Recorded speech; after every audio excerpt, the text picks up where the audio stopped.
Welcome back. This is this section is coastal protection structure for climate change adaptation, and there are activity focusing on structural approaches.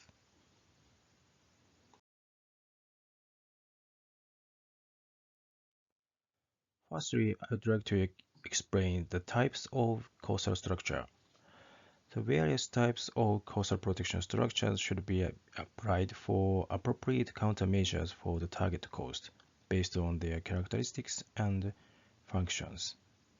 The first is the rigid structure, such as dike, seawall, revetment, and concrete blocks. The second one is semi-rigid structure, represents lock relevant and geotextile. The third one is dynamic shoreline protection, such as mobile lock, beach nourishment, and the fourth one is the offshore structure. As you may know, the breakwater or artificial reef. And fifth one, the sixth one is not structural measure, but the director explain. The fifth one is non-structural measures, so like drill, town planning, relocation, and so on. And the sixth one is the ecosystem-based approaches. First type is rigid structure. The rigid structure protects the land by resisting coastal processes. They may be vertical, sloping, and stepped, and traditionally constructed of mass concrete or reinforced concrete, grouted logs or blocks, timber or steel seat piling, or timber posts. They require a well-founded toe, preferably on hard substrate or deeply piled to avoid score and undermining. Additional toe protection using a semi-rigid structure may be required to prevent scoring and undermining. The structure must be robust due to the high wave loading, and therefore they tend to be either massive structures or better suited to low to medium wave environments where wave loading is moderate. Run-up and overtopping is similarly high, as the structure do not effectively dissipate wave energy. Backshore protection is often required to limit damage by wave overtoppings. Next is semi-rigid structures. Semi-rigid structures are able to move under wave loading, allowing some energy to be dissipated and for the structure to settle as the seabed or backshore changes for due to erosion or settlement. Semi-rigid structures are therefore often better suited to higher wave environments and to dynamic environments such as sandy beach compared to the rigid structures. Semi-rigid structures are generally sloped revetment and therefore use more space than rigid structures. Due to the flexibility of the outer layer, a filter layer is required to contain a fine sand material behind. This filter may be smaller aggregate or geotextile fabric, and it essentially forms the barrier between land and sea, with the armor providing protection to the filter from wave attack. Next is dynamic shoreline protection. Dynamic structure responds to incoming waves, altering in shape to effectively absorb energy without compromising the integrity of the structure. The dynamic materials may continue to be moved over time, with some losses from the system expected. Therefore, coastal protection using dynamic materials must include sufficient materials to protect against wave attacks and gradual material loss over time. Rock and gravels are generally less mobile than sands and require less ongoing maintenance and replenishment. Control structures such as groins and offshore structure also are used to limit material loss from the system.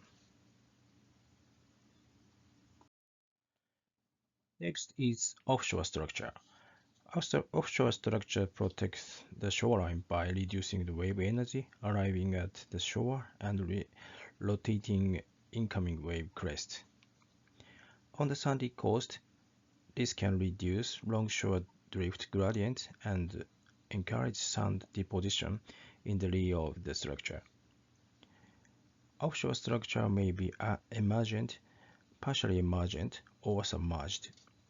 Submerged and semi-submerged structure act by breaking and refracting the waves rather than absorbing or reflecting them to dissipate energy. While less visually intrusive, they are less effective than emergent structure, particularly during high water level and wave conditions that can result in beach erosion.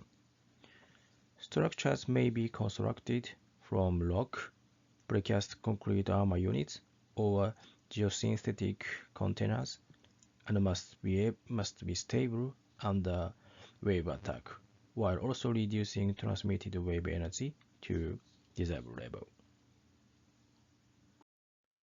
Next, I would like to explain non-structural measures. Various kinds of non-structural measures should be considered for enhancement of local residents' disaster prevention in the target area. The possible non-structural measure in the target coast is town planning, relocation, a formulation of hazard map of coastal disaster, including workshops, field surveys, and shelter and evacuation route. Education is also good. Early warning system and disaster drills. So non-structural measures are effective with countermeasure of structure measures. The final topic of this section, ecosystem-based approaches. Ecosystem-based approaches (EBA) aim to protect the shoreline from wave-induced erosion by maintaining healthy ecosystems. This may include the establishment of offshore vegetation, establishment of backshore vegetation, improvement of coral reef health.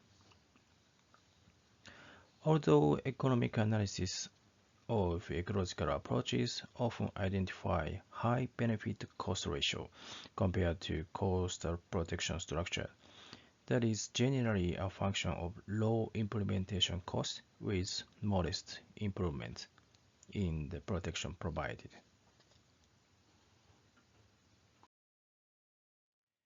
Okay, now we are going to next topic, impact to coastal protection structure. First, I'd like to explain overview of impact to coastal protection structure. The major design forces for coastal protection structures are mean sea level, storm surge, and wave, which affect coastal protection structure directly. We have to consider the climate change effect of those forces. Left figure shows the current design condition of coastal structures. The major impact of climate change to coastal protection structures are sea level rise, increase of storm surge and waves due to intensification of tropical cyclones. Future design condition considering these effects is shown in the right figure.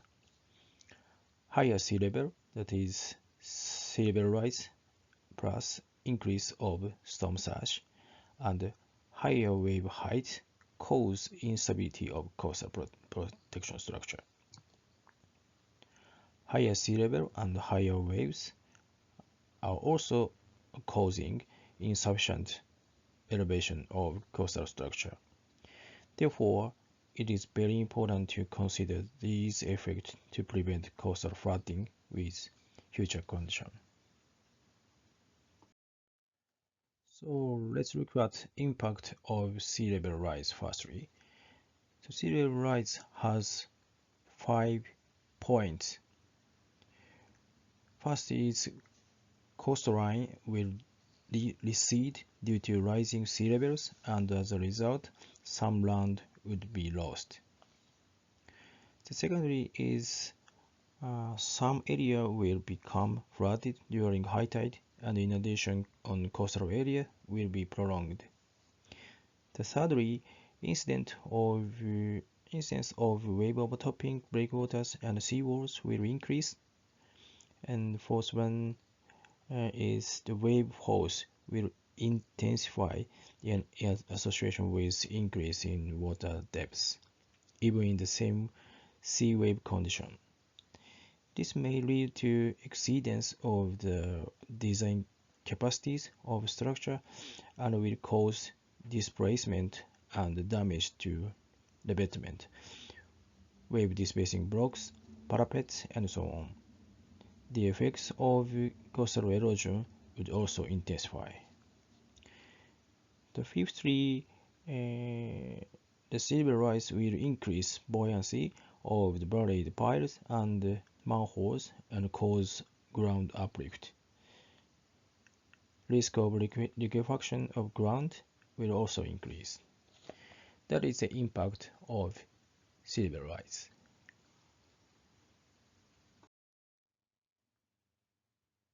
Sea level rise directly cause beach loss or setback of coastlines. Here is an example of the research result in Japan coast. The report clarified the beach loss rate with 4 different emission scenarios along Japan coast. According to the report, the beach loss rate in Japan coast vary from 62% to 83% with different emission scenarios. Next, I would like to explain impact of increase or intensification of cyclones. Intensification of cyclone leads to increase of storm surge as well as increase of wave height, which causes severe damage in coastal area. The sea level increase, including mean sea level, future storm surge, and future higher wave height, will act on coastal structures. The main impact are three. The first is damage from storm surge and high wave will increase and intensify if it will worsen coastal erosion and in association with sea level rise. The second one is the flooding in coastal land area will increase.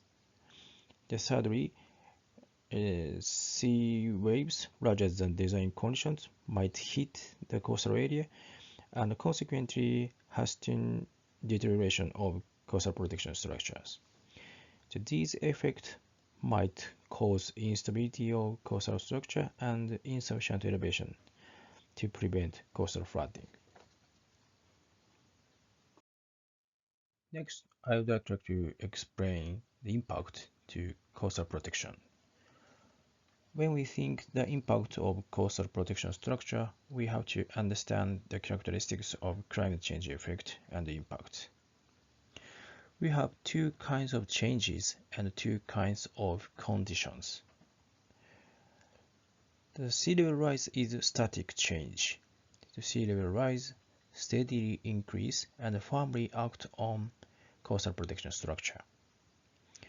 The dynamic change includes the storm surge and storm waves. Dynamic changes is caused by extreme event like tropical cyclone and extreme low atmospheric pressure. That is very rare event and the action does not last for a long time. On the other hand, we have to consider the two kinds of conditions. extreme conditions mainly act the coastal protection structure. When we design coastal protection structure, we have to consider the extreme condition so as to ensure the stability of coastal structure against such extreme conditions. Increase of wave height and water level rise directly lead to enlargement of wave pressure, which cause instability of coastal protection structures. Daily condition affects the coastal line change, the coastal environment. So the sea level rise affect coastal line change, and the change of daily wave action, not extreme wave, will affect the characteristics of sediment transportation.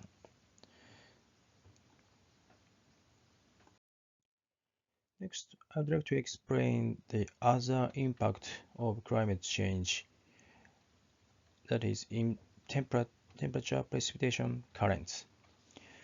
Sea temperature rise would cause widespread coral bleaching and fish kills, which lead to reduction of its preventive function capacity against coastal erosion and environmental deterioration in coastal areas. Increase or intensification of precipitation. The sediment loads will increase in association with increased river discharge.